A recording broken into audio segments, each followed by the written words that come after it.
Ada? Fungsinya ekor dari sel sperma dipakai untuk berenang. Ya, kayak ikan. Ikan itu berenang pakai ekor, pakai sirip ya. Pak. Ya, jadi sel sperma itu pakai ekor juga untuk berenang. Berenang kemana? Ya, berenang untuk mencari sel telur. Ya, jadi prosesnya seperti ini ya.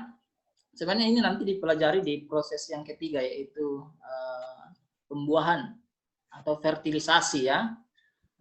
Jadi sel sperma ini ketika terjadi ejakulasi, maka dia akan disemprotkan masuk ke organ reproduksi wanita, ya, melalui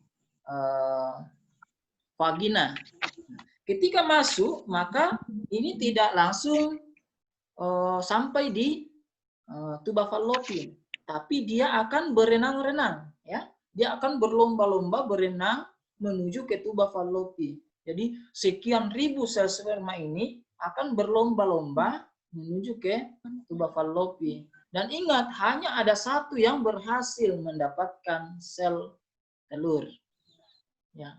Di satu yang dari ribuan sel sperma yang berlomba, hanya ada satu yang berhasil menemui atau membuahi sel telur. Itulah yang menjadi kita sekarang. Ya. Ini perlu kita ingat bahwa kita ini dari awal sudah pemenang sebenarnya. Ya, sudah sang juara. Kenapa saya katakan sang juara? Karena dulu waktu bapak kita, ibu kita melakukan perkawinan, sebenarnya bapak itu menyemprotkan sel spermanya itu beribu-ribu. Tapi cuma satu yang berhasil. Itulah yang menjadi kita. Berarti kita ini adalah sel sperma yang menang pada saat itu. Ya kan? Ya, contohnya kalau kembar. Oh ya, bagus pertanyaannya Rini. Ya, kembar. Sebenarnya kembar ini banyak macamnya ya. Ada namanya kembar identik, ada juga kembar yang tidak identik ya. Biasa kalau ada orang kembar mirip sekali, ya, tidak ada bedanya. Baik dari mukanya, dari sifatnya, ya, mirip sekali. Itu namanya identik. Ya. Bahkan ada juga yang kembar masih melengket ya. Ada biasa kita lihat di TV itu masih menyatu sebagian tubuhnya. Biasanya perutnya menyatu, kepalanya sudah terpisah. Ya, ada juga kembar yang tidak identik, ya, tidak mirip. Ya. Kenapa terjadi itu? Sebenarnya kita lihat di pembuahannya. Sebenarnya kembar yang pertama dulu, yang identik ya, yang identik. Ya. Kenapa terjadi kembar identik? Kemungkinan besar pada saat sel telurnya keluar dari sini, dari ovarium, ya, ada sel telur naik, datanglah sel sperma membuahi. Jadi dibuahi. Satu sel telur dibuahi oleh satu sel sperma. Ya. Jadi satu hasilnya. Ya. Satu hasilnya. Ketika dia menuju ke rahim, sel itu ya, karena ini sel telur, ini sel sperma sudah membuahi, berarti sudah menyatu kan? Satu sel. Nah, ketika itu dia akan membelah terus-menerus. Ya.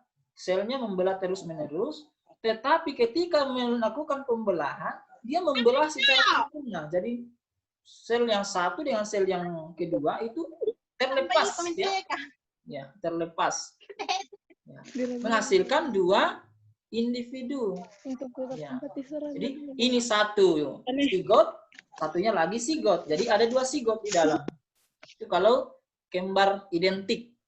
Ya. Kalau kembar tidak identik bagaimana? Kembar tidak identik itu biasanya terjadi kalau si wanitanya satu kali memproduksi sel telur itu dua hasilnya, ya. Jadi wanita khusus ini ya, ya, Orang itu, wanita itu biasanya satu sel telur 1 kali proses. Tapi ini si wanitanya 2 langsung yang dihasilkan. Apakah 1 dari sini, 1 dari sini, ataukah langsung dari sini menghasilkan 2 sel telur. 2. Jadi 2 memang keluar dari ovarium. Kemudian masuk sel sperma, otomatis 2 yang dibuahi oleh sel sperma. Jadi 2 sel telur, 2 juga sel sperma. Sehingga hasilnya ada 2 zigot yang karakternya sangat berbeda. Ya, itu namanya kembar tidak identik. Ya, ini biasanya kalau laki-laki 1, perempuan 1, pasti itu pasti itu berasal dari sel telur yang berbeda. Kalau 1 laki-laki, 1 perempuan. Tapi kalau dua-duanya perempuan, dua-duanya cantik, dua-duanya mancung, dua-duanya putih, baik, pokoknya karakternya sama persis, kemungkinan itu berasal dari 1 sel telur yang membelah secara sempurna pada saat dia membelah. Sini ya. Bagaimana Rini? Paham? Ya, Pak. Nah, tadi yang saya katakan yang biasa keluar kembar tapi masih melengket sebagian tubuhnya. Nah, itu terjadi ketika di sini terjadi pembelahan, dia membelah sempurna tapi bukan sempurna ya, setengah sempurna. Sudah membelah sebagian tubuhnya tapi masih ada yang lengket sebagian. Nah, itu sehingga keluar kayak menyatu. Ya, terpisah kepalanya, pantatnya menyatu. Ya, biasanya begitu kan? Nah, sering kita lihat di TV itu. Biasanya untuk menyelamatkan si anak ini biasa dioperasi. Ya. Operasinya bisa berjalan lancar kalau jantungnya itu sudah 2. Tapi kalau 1 jantung itu tidak akan bisa ya dipisah. Kecuali satunya dibuang. Ya, dalam hal ini sudah mati ya kalau karena tidak ada jantungnya, 1 dipakai. Tapi kalau jantungnya masih 2, itu masih bisa. Ada lagi yang mau ditanyakan?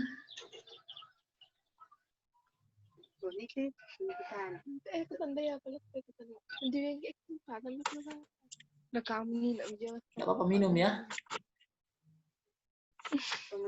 Kita namanya apa? Tidak mengerti tentang tuh gambar-gambar. Bertimpahanan. Itulah enaknya belajar di rumah.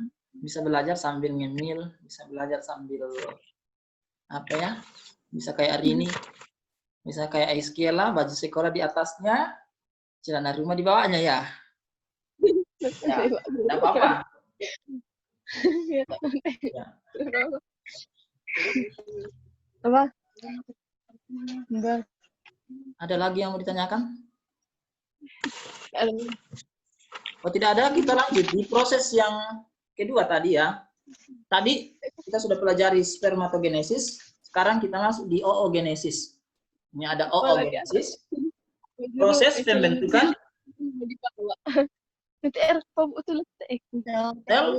telur, ya, atau ovum, telur atau ovum ya. Apa? Kita sapa dulu Grace Mongan, masih ada? Grace Mongan. Halo Grace. Tak emo. Kabur mau kapan? Ya. Coba dilihat ini. Kira-kira di mana letak perbedaan antara spermatogenesis dengan oogenesis? Ya. Coba diperhatikan ini, bandingkan dengan spermatogenesis ya. Yang ini. Nah ini spermatogenesis, coba diperhatikan, bandingkan dengan ini. Kira-kira apa perbedaannya? Saya ulang, spermatogenesis ini gambarnya, ya. Oogenesis ini gambarnya. Coba diperhatikan, kira-kira perbedaannya di mana?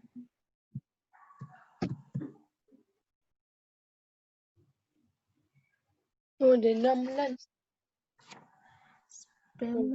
Ada?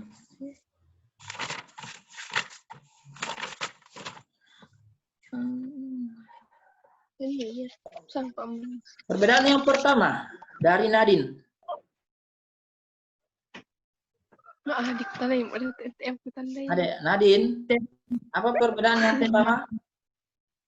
Spermatogenesis menghasilkan banyak sperma, Ya. Sedangkan oogenesis hanya menghasilkan satu mantap ovum. sekali, ya. Itu perbedaan yang paling jelas, ya. Spermatogenesis menghasilkan banyak, kalau oogenesis hanya satu. Ya, kita lihat, coba buktikan. Ini spermatogenesis berasal dari spermatogonium. Satu kali proses itu menghasilkan banyak sperma. Tozoa, ya, atau sel sperma. Beda dengan oogenesis. Untuk oogenesis menghasilkan hanya satu ovum. Ini nih. Satu ovum kan? Atau satu sel telur. Ya. Nah, mungkin Rini bertanya, terus ini apa? Ya. Nanti kita jelaskan, ya. Yang kedua, perbedaan yang kedua dari Hiskiela. Aku tandai perbaannya. Tadi kan sudah dikatakan Nadine, spermatogenesis hasilnya banyak, oogenesis hasilnya satu. Perbedaan kedua.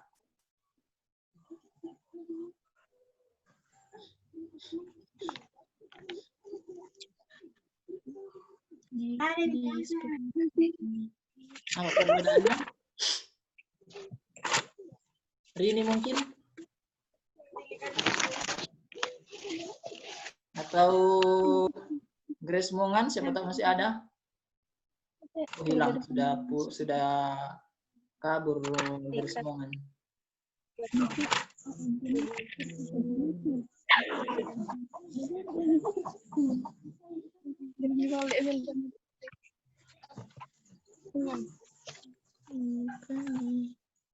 Tempatnya, perbedaannya yaitu di tempat pembentukannya, ya kan? Oogenesis terjadi di Ovarium. ya, sedangkan spermatogenesis terjadi di mana? Di testis. Ya. Itu perbedaan yang kedua. Perbedaan ketiga, hasil apa? Hasilnya. Kalau oogenesis, hasilnya ya ovum. Kalau spermatogenesis, hasilnya apa? Sperma tozoa. Itu ya. Ya, kita lihat sekarang. Untuk oogenesis sebenarnya hampir sama dengan spermatogenesis, ya. Berawal dari oogonium. Ingat, oogonium. Oogonium ini berkembang menjadi oosit primer. Tadi spermatogonium menjadi spermatosit primer. Kalau ini oogonium menjadi oosit primer. Jadi sperma saja diganti dengan ya. Oosit primer ini mengalami pembelahan sel, yaitu meiosis pertama, ya. Ini membelah menjadi satu oosit sekunder dan satu badan kutub primer. Jadi ini lagi perbedaannya. Tadi di spermatogenesis, spermatosit primer itu membelah menjadi spermatid sekunder dan spermatid sekunder. Jadi dua-duanya spermatid sekunder. Nah, kalau ini hanya satu oosit sekunder, satunya lagi badan kutub primer. Ya. Jadi itu. Nah, oosit sekunder ini membelah lagi menjadi satu ootit dan satu badan kutub sekunder. Sedangkan tadi badan kutub primer membelah menjadi badan kutub sekunder. Jadi hasil akhirnya, ya, hasil akhirnya satu ootit, 3 badan kutub sekunder. Ya. Ya. Nah, ootit ini yang berdiferensiasi menjadi ovum. Jadi hanya ini yang berkembang menjadi ovum atau sel telur. Sedangkan ini tidak berdiferensiasi. Jadi dia hanya menjadi badan kutub sekunder. Ya. Itulah sebabnya tadi dikatakan wanita telurnya hanya 1 dalam 1 bulan. Ya? Ya, Pak. Nah, jadi ingat, wanita yang bertelur. Jadi laki-laki itu tidak ada telurnya. Perempuan yang ada telurnya, ya. Ya, Pak. Laki itu hanya mempunyai sel sperma saja. Ya. Yang perlu kalian ingat juga, sebenarnya seorang wanita itu sudah mempunyai oogonium, ya, sudah mempunyai ini dari kecil. Ya, dari bayi sudah punya ini. Hanya saja dia menjadi ovum ketika seorang wanita itu masuk di masa remaja. Ya, masuk masa remaja. Tapi sebenarnya ini itu sudah ada sejak bayi. Jadi wanita itu sudah memproses, ya, sudah berproses dari kecil, dari bayi. Beda kalau laki-laki tadi. Laki-laki itu nanti di remaja baru berproses. Kalau wanita itu sudah berproses memang dari bayi. Hanya saja prosesnya itu tidak sampai menghasilkan ovum. Nanti di remaja baru menghasilkan ovum. Ya. Jadi seorang wanita itu bisa hamil nanti kalau remaja. Kalau anak-anak belum bisa karena belum ada sel telurnya. Oke, mantap. Bisa dipahami? Bisa. Mudah-mudahan Iskela paham, ya, sudah senyum-senyum. Berarti sudah ada yang dipahami. Ya, sedikit lagi ya, kita sampai di proses yang berikutnya. Menstruasi. Yang menstruasi itu laki-laki atau perempuan? Perempuan, ya. Perempuan. Pasti tahu itu. Perempuan. Seorang wanita dewasa setiap bulan melepaskan 1 sel telur matang dari ovariumnya. Ingat, dari salah satu, ya. Jadi kalau bulan ini, ya, perhatikan, kalau bulan ini ovarium ini yang berproduksi, berarti ovarium ini istirahat. Ingat, hanya 1 ovarium yang memproduksi 1 sel telur. Nanti bulan berikutnya baru ini lagi. Bulan berikutnya ini lagi bisa. Jadi 1 bulan itu hanya 1 ovarium yang memproduksi 1 sel telur. Kecuali tadi yang pertanyaannya ini, kalau kembar, ya, itu lain lagi ceritanya. Ya, apabila tidak terjadi fertilisasi, apalagi itu fertilisasi?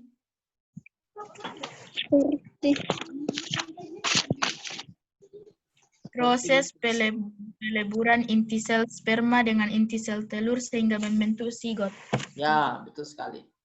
Fertilisasi itu adalah proses peleburan inti sel sperma membuahi sel telur. Jadi kalau ada sel telur naik ke sini, ada sel sperma masuk dan bertemu di sini, sel spermanya membuahi sel telur, maka itu disebut terjadi fertilisasi.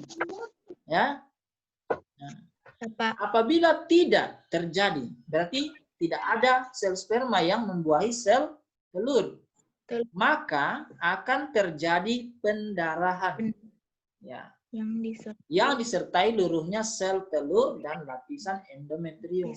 Jadi yang nanti dibuahi sel telur, maka dia akan luruh, dia akan hancur bersama dengan lapisan endometrium ini yang warna-warna merah. Ya, dinding rahim. Nah, ketika terjadi peluruhan, maka dia menghasilkan darah dan keluar menuju ke vagina. Bulan. Yang keluar setiap bulan. Oke? Pendarahan ini disebut menstruasi. Ingat, menstruasi itu terjadi secara periodik atau berkala. Siklusnya adalah 28 hari. Jadi kalau hari ini Rini menstruasi, 28 hari lagi baru Rini menstruasi yang berikutnya. Ya, lagi nih perempuan. Kalau misalnya siklusnya baru 8 hari menstruasi lagi, 5 hari menstruasi lagi, berarti hati-hati. Ada kelainan. Silakan periksa ke dokter kalau begitu. Atau nanti 5 bulan baru menstruasi lagi, berarti ada kelainan, ada penyakit yang ada di reproduksinya. Bisa diperiksa ke dokter. Oke? Ya, Pak. Terakhir, fertilisasi atau pembuahan. Ini sudah dijelaskan tadi ini. Fertilisasi adalah proses menyatunya sel telur dengan sel telur dengan sel sperma. Jadi sel sperma yang membuahi sel telur. Sel telur zigot. Nah, di mana terjadi fertilisasi? Jawabannya adalah di tuba fallopi. Ingat, bukan di rahim ya, tapi di tuba fallopi atau saluran telur. Ya. Jadi disinilah tempat menunggunya sel telur. Ya. Nanti kalau sudah dibuahi, baru dia bergerak bersama-sama menuju ke rahim untuk menempel di dinding rahim.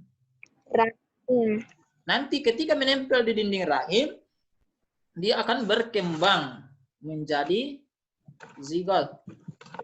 Zigot berkembang menjadi apa? Awalnya zigot.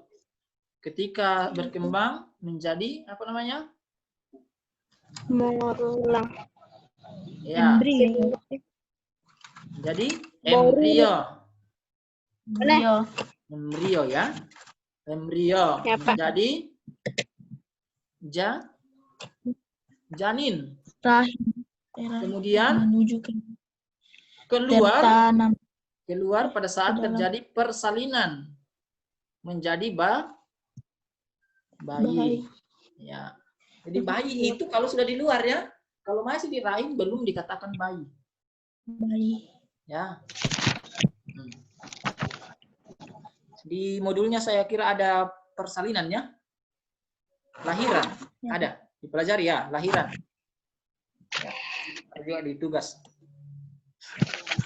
Saya kira itu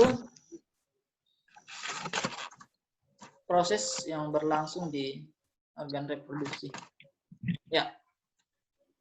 Saya ulangi ya, dari awal.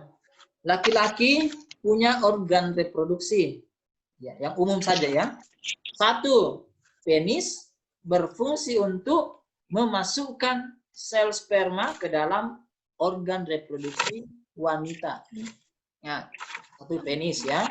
Yang kedua, kantung sperma, tempat menampung sel sperma sebelum dikeluarkan pada saat ejakulasi. 3, saluran sperma atau vas deferens. Fungsinya sebagai tempat tempat disalurkannya atau diedarkannya sel sperma dari testis ke kantung sperma. 4. Paham. Apa? Epididymis, tempat Epididymis. pematangan sel sperma. Telur. 5. Sperma. Testis fungsinya tempat pembentukan sel sperma. Tuh, untuk pria. Untuk wanita. 1. Vagina, tempat memasukkannya sel sperma dari organ kelamin pria. 2. Rahim. Fungsinya rahim. Ya, rahim atau uterus fungsinya Pembuahan ovum. ya, tempat apa? Sebenarnya bukan pembuahan ya, tempat pembuahan, tapi tempat berkembangnya zigot. Ya. Yang berikutnya ada tuba fallopi, yaitu saluran sel dengan telur dari ovarium ke rahim. Berikutnya ovarium. Saya kira pasti tahu semua ya. Ovarium fungsinya tempat menghasilkan sel telur atau ovum. Tuh. Kalau sudah dihafal itu semua saya yakin sudah bisa itu. Berikutnya proses yang terjadi oogenesis, proses pembentukan sel telur, spermatogenesis, proses pembentukan sel sperma, dan fertilisasi, proses terbuahinya sel telur oleh sel sperma atau proses masuknya inti sel sperma ke dalam sel telur sehingga menghasilkan zigot.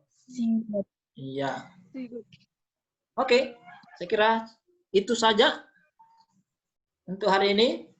Kalau untuk penyakit silakan dipelajari sendiri ya. Lebih bagus itu penyakit pada sistem reproduksi bisa di-search di internet. Banyak sekali penyakit-penyakit yang ada di internet itu. Bisa di-share. Selain yang ada di modul, misalnya gonore, chlamydia, HIV/AIDS, kemudian herpes dan sebagainya. Nah, bisa dicari lagi penyakit-penyakit yang lain. Ya. Yang perlu kalian pahami penyakit adalah satu, apa yang menyebabkan itu? Apakah virus atau bakteri? Kalau virus, virus apa yang menyebabkan? Kalau bakteri, bakteri apa?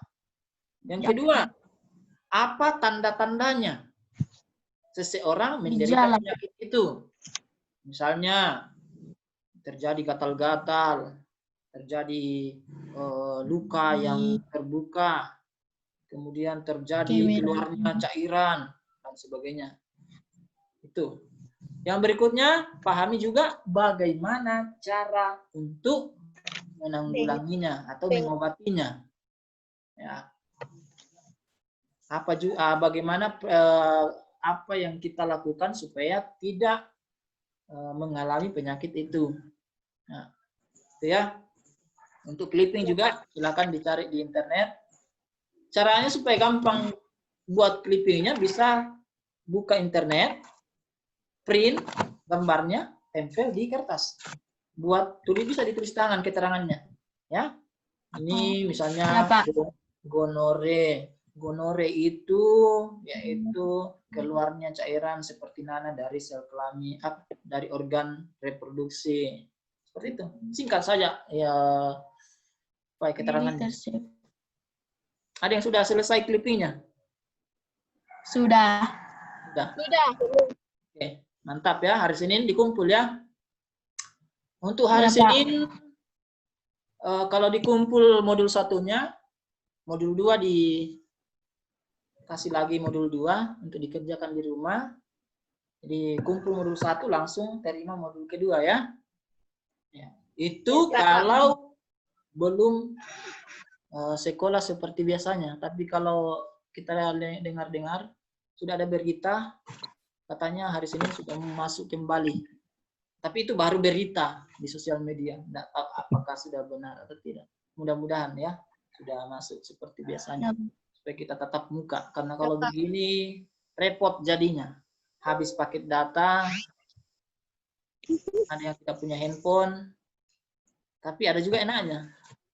Kita belajar IT, belajar komputer, kita juga tidak kemana-mana, di rumah saja bisa belajar pakai sambil minum kopi, belajar di Google dan sebagainya.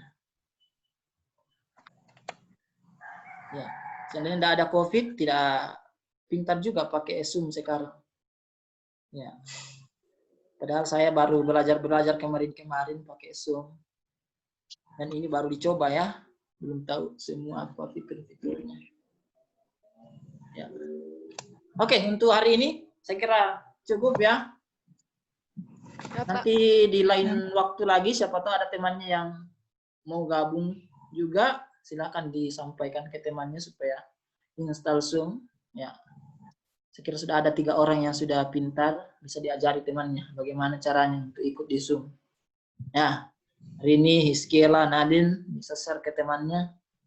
Ya, kapan-kapan kita masuk lagi di Zoom ya. Nanti saya infokan. Oke? Ya, Pak. Siap? Tidak ada lagi pertanyaan? Kalau tidak ada, silakan istirahat, makan siang. Ya, saya juga mau makan siang. Oke? Sip. Mau tidur ya? Kalau Nadine tidak perlu tidur. Nanti tambah gemuk kalau banyak tidur. Oke, selesai ya. Mungkin berdoa dulu kalau ya. Hari ini dulu berdoa. Berdoa selesai. Ya. Rini yang pimpin kita, oke. Doa masing. Doa Mari kita selesai. berdoa. Mari kita berdoa.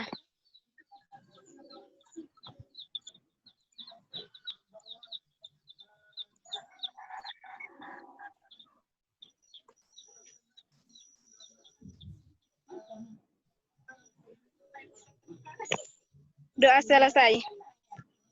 Oke, thank you Rini. Oke. Sampai jumpa lagi. See you next time. Oke.